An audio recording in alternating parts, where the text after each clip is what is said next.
Welcome back to Way of the Wrench, and on today's very special episode, I'm going to be talking to you about plasma cutting. What is it? How does it work? What's it good for? How do you cut things with it? So how do you diagnose when things aren't going right, etc. So everything you need to know about plasma cutting. So why don't you come along and learn a new skill today? Come on.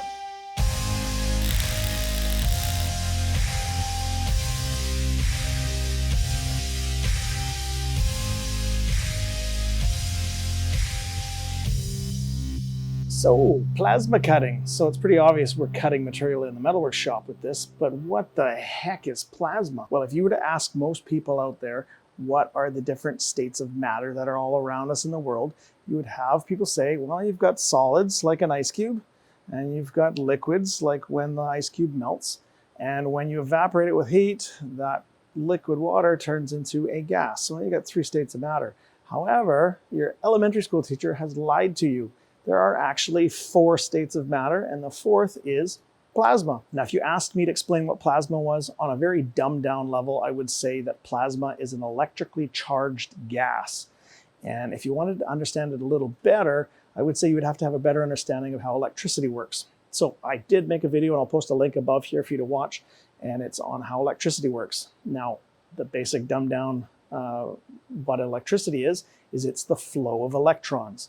And so when we have electrically conductive material, we have atoms on an atomic level that have a moving cloud of electrons. So electricity is the flow of electrons. And so the gas around us and the air around us is not normally electrically conductive unless you can provide enough voltage to force it across the atoms of the air. And now we're getting in closer to plasma. So if you introduce enough electricity, you can ionize the atoms in the air, which essentially just means giving excess electrons, and then the air starts to act like a conductive material.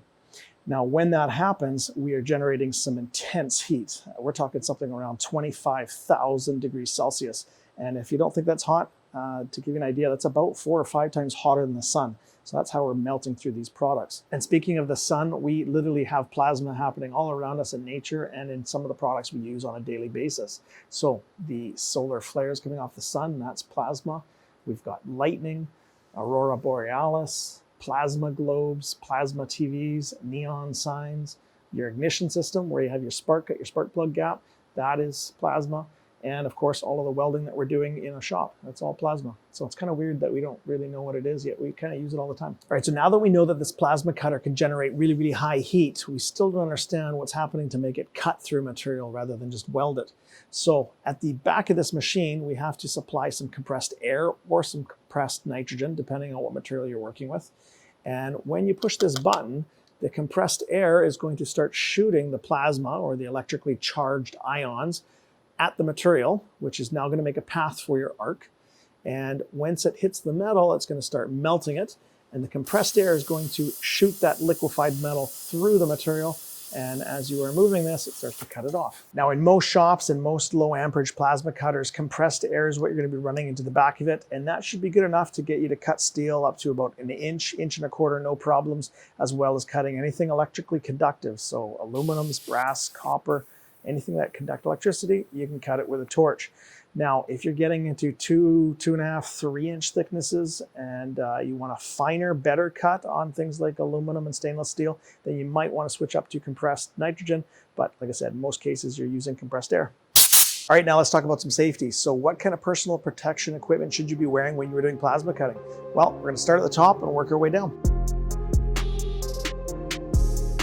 Since we're shooting a lot of sparks with our plasma cutter, not a bad idea to cover the top of your head. Now you can get these welding beanies for free from your gas supplier. Just ask them when they're dropping off the bottles. But anything will do. You can get a hat or a do-rag, just something to cover the top of your head so it doesn't get burnt. All right, because we're working with compressed air and we are flicking sparks and blowing dust all over the place, I would highly recommend you have a pair of safety glasses, and you are going to put these on underneath one of these guys. So this is a gas welding tinted face shield. You're going to put this over top to protect your eyes and your face from the sparks and from the ultraviolet light. Now, you have to have a shade 5 minimum, and you can go darker, but the problem lies is it hard for you to see the lines of what you're cutting, especially when you're freehand plasma cutting. So I would start with a shade 5, and if you can see what you're doing, no problem. You can always go darker. but I would not go less than a shade 5, otherwise you run the risk of hurting your eyes. Now, depending on the amperage, you will have to go higher, so I will post a link to a chart down in the video description so that you can see exactly what tint you should be using. But for today's demo and low amperage cutting, we're going to be using a shade 5. Another thing I recommend you get is some disposable earplugs, and there's a couple reasons. First one is the plasma cutter can be quite noisy. If you're just doing a cut every now and then, you're probably okay, but if you're doing this long term and multiple times during the week, you're going to want to use these to protect your hearing. Now, the second reason is you are actively shooting sparks all over the place. So if you've ever had a spark down into your eardrum and it's sizzling around in there, it is not a comfortable experience and nobody wants that. So these will prevent those sparks from getting down there. Now, to protect yourself from the particulates that are created and thrown in the air from plasma cutting, I would highly recommend you have some kind of air filtering device.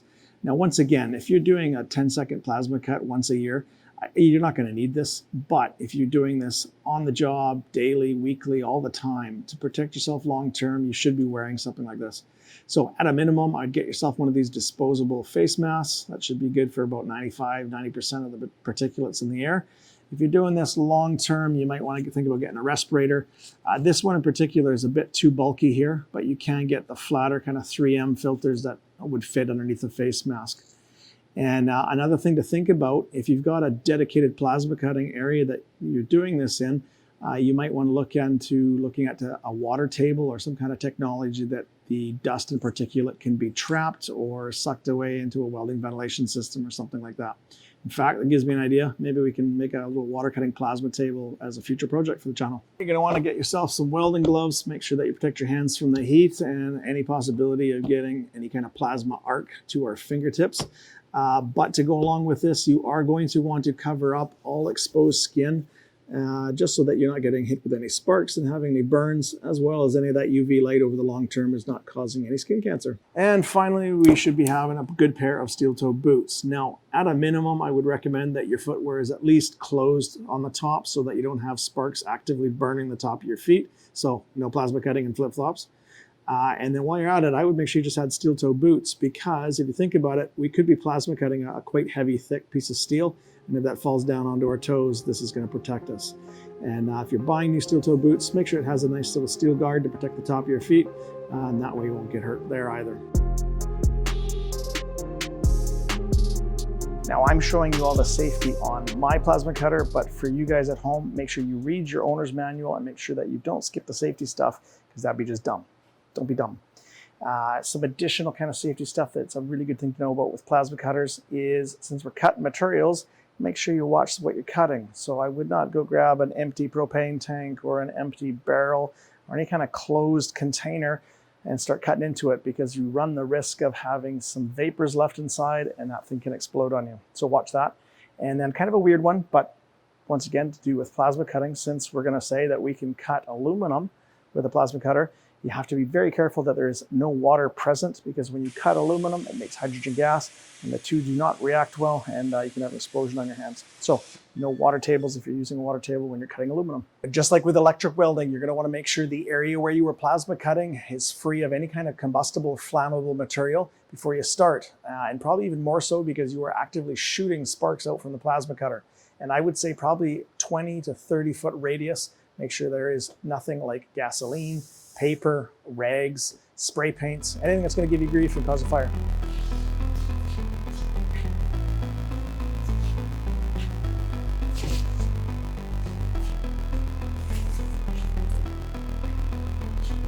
It's time to set this up and start getting this ready for cutting. Now, the very first thing you want to do is you're going to have to plug it in, so go ahead and do that.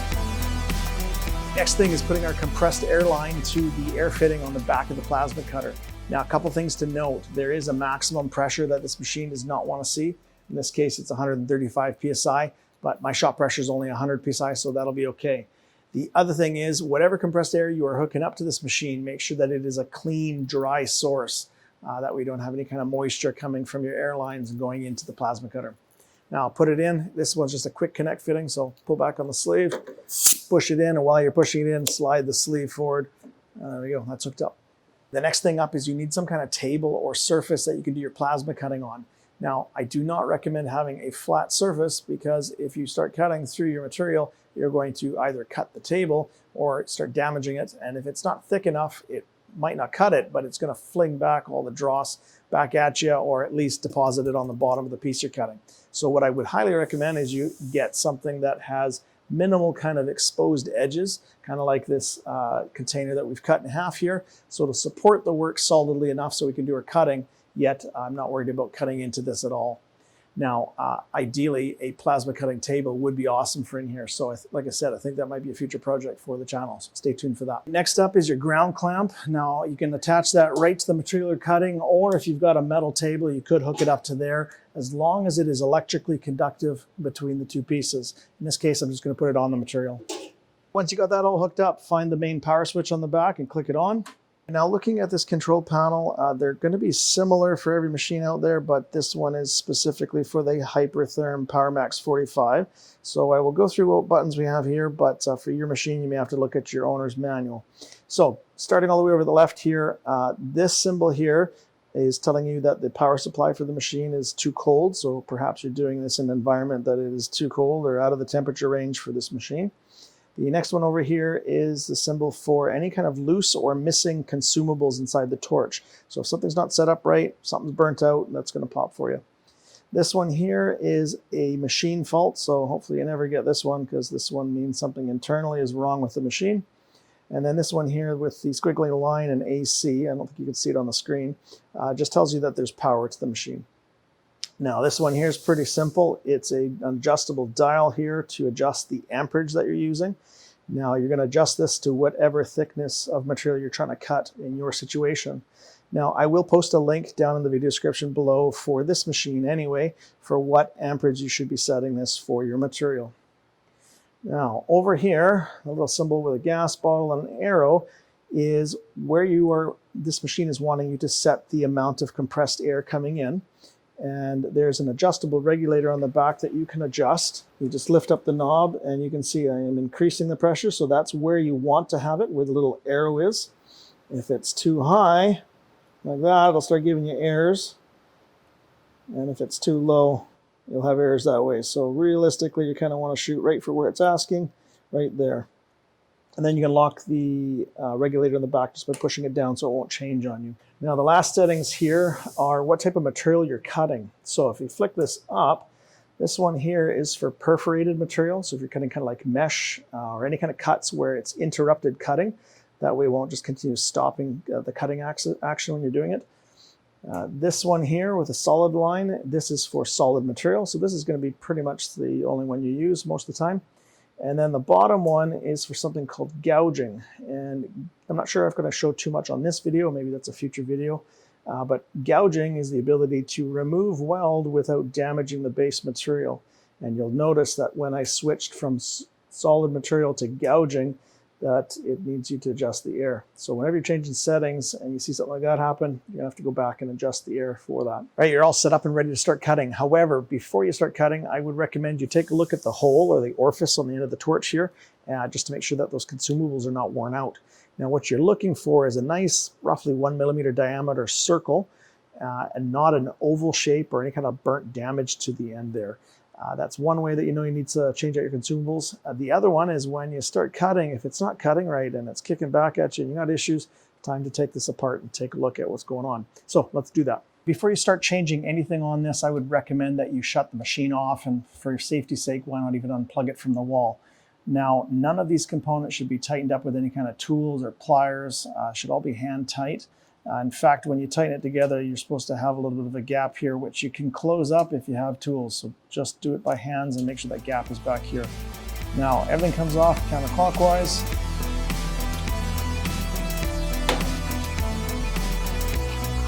Let's kick the guts out of it right here.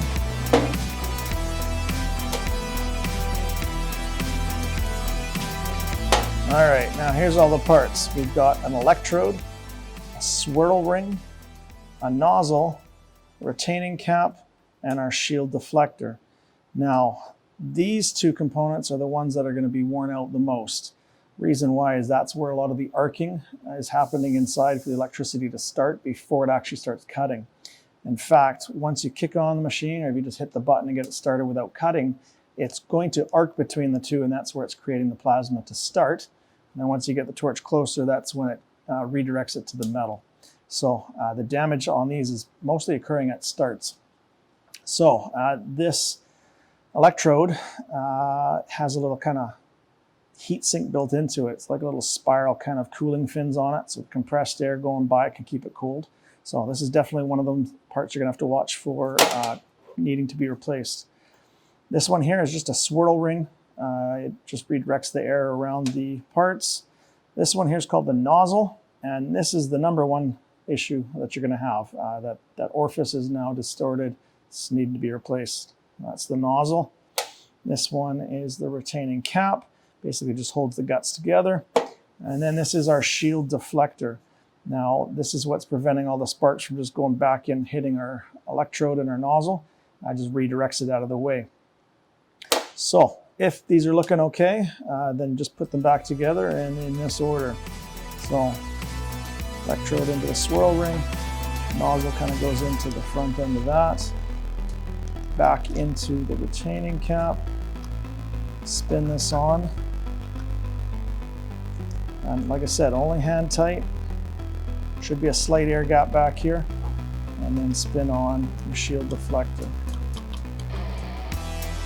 There you go, and you're good to go. Now, if you're gonna have a plasma cutter in the shop, I highly recommend that you end up having one of these consumable kits to go along with it, because there's nothing worse than going to use your plasma cutter and it's not working and you don't have the electrodes or the nozzles or whatever you need. So you just buy this ahead of time, and that way you've got kind of a buffer. And when you're down to your last couple of parts, you can order another one. So looking inside here, it's a nice little kit. We've got a whole bunch new electrodes and some nozzles and some shielded deflectors, as well as a new retaining cap and a swirl ring. So literally everything you need that might possibly replace or get damaged in this plasma cutter. Now, a couple things to note on here. These shield deflectors are different depending on what you're doing, whether you're going to be doing some gouging or just regular cutting, or if you want to be able to put this plasma cutter right down on the material and be able to cut. So see if you guys can see this and zoom in on it. This one here has actually some grooves in the top edge, which will allow for the sparks and the air to go out. So this nozzle allows you to put the plasma cutter right directly on the flat of the surface you're cutting, and won't have any issues. Whereas if you have one of these shield deflectors on it, you can't put this nozzle right down onto the metal. You actually have to have a slight air gap, roughly 1/100,000th of an inch gap. So keep that in mind. And then there's another nozzle in here that's actually used for gouging, which once again, I think I'll make a future video on how to do gouging with a plasma cutter. So very cool. Now to lay out the pieces so that we can see where we want to cut. Now this part is actually the hardest part about plasma cutting, because once you got that tinted face shield down, it is very hard to see your line. And if you are freehand cutting, it makes it even harder. So here is a very big trick for this. Depending on the material, you're going to use different materials for marking it out. So if you've got some lightly rusted material or some hot rolled steel that still has the mill scale on it, you're going to want to go with something contrasting, kind of like a white paint pen or some chalk, soapstone chalk, or scribe a nice, deep, shiny line in there so that you can actually see the contrast in color. Now, if you've got a nice, clean piece of cold rolled steel or some sheet metal, Sharpie, that's about the best bet. And another tip, if you still can't see what you're doing, you can do little center punch marks along the lines after you've drawn it on there, and those are a little bit easier to see when it's dark. So let's lay this out and make some cuts.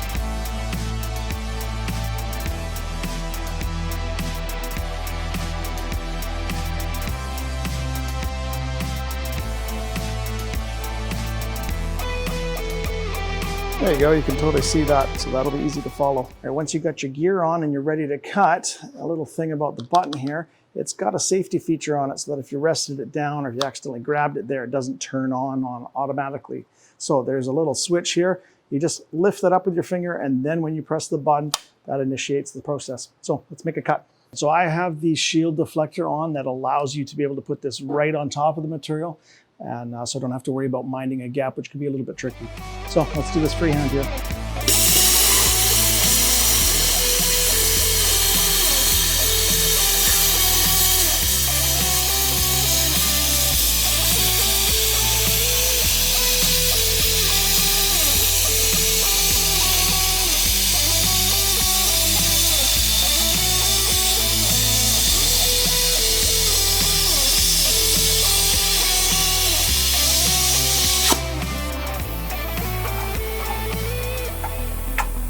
see that this plasma cutter is a very nice, quick, easy way to cut things up. And when you're doing it freehand, it's very much a creative process. You know, if you can draw it and have a steady enough hand, you can cut it out with a plasma cutter, and it makes beautiful cuts.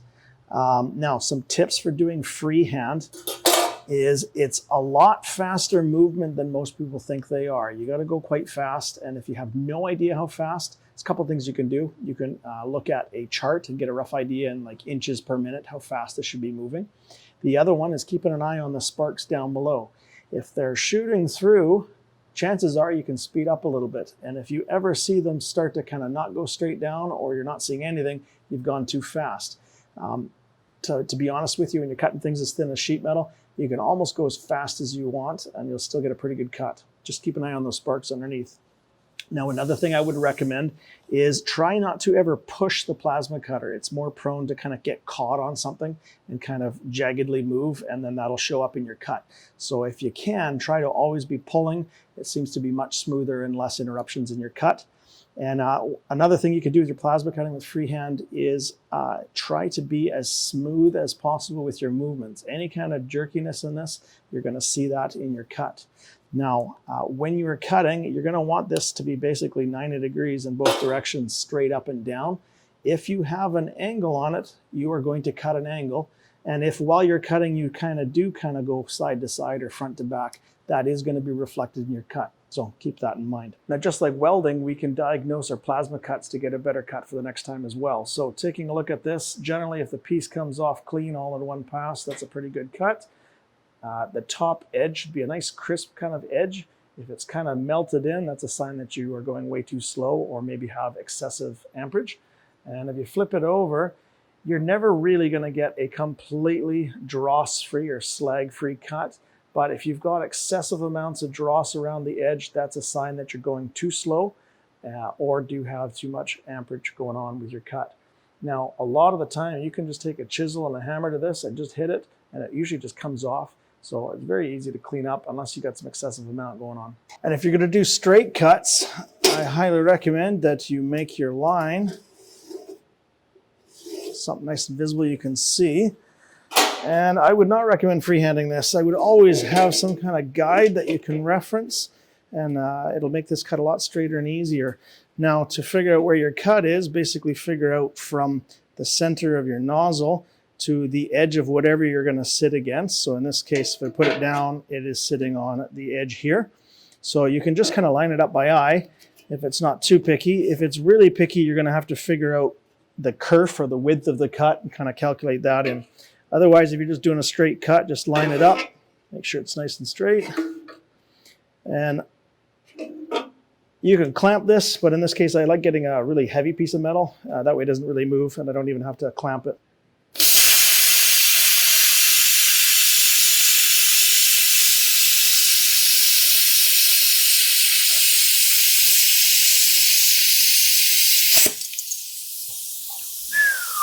Beauty! There you go, another straight, clean cut done with a guide with a plasma cutter. So that's definitely the way to do that. Now, one of the other things I love about plasma cutters is when I'm dealing with sheet metal. When you cut sheet metal with these plasma cutters, there is very little to no distortion caused by heat. So I'd much rather use a plasma cutter rather than a cutting torch with sheet metal. Now, if we flip it over on the other side, you can see there's very little dross on the other edge here. And if there is any dross, you can just use a cold chisel or even just a wood chisel and just knock it off. And most of the time it just comes right off. If not, hit it with a grinder for a couple seconds and you've got something great to start welding. Now, if you're going to start your cut at the edge, that's pretty easy. Pull the trigger and start cutting. But if you're going to go anywhere else besides the edge, that's called piercing. And the problem is that when you have it at 90 degrees and you pull the trigger for a split second, some of that slag is going to jump back and into the nozzle and kind of ruin the surface of your cut.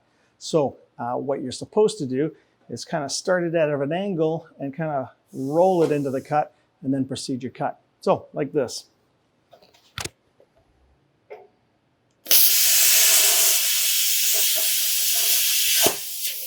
All right, that's a wrap on another video from Way of the Wrench and on how to become a welder. This time on how to set up and safely use your plasma cutter. If you have any questions or concerns about what you saw in the video, just put them down below and I will get back to you as soon as possible. Otherwise, look forward to some future videos for some projects using a plasma cutter. If you haven't already, why don't you come and join us on Instagram? That way you can find out what's going on in the shop in between videos. And until next time, take it easy.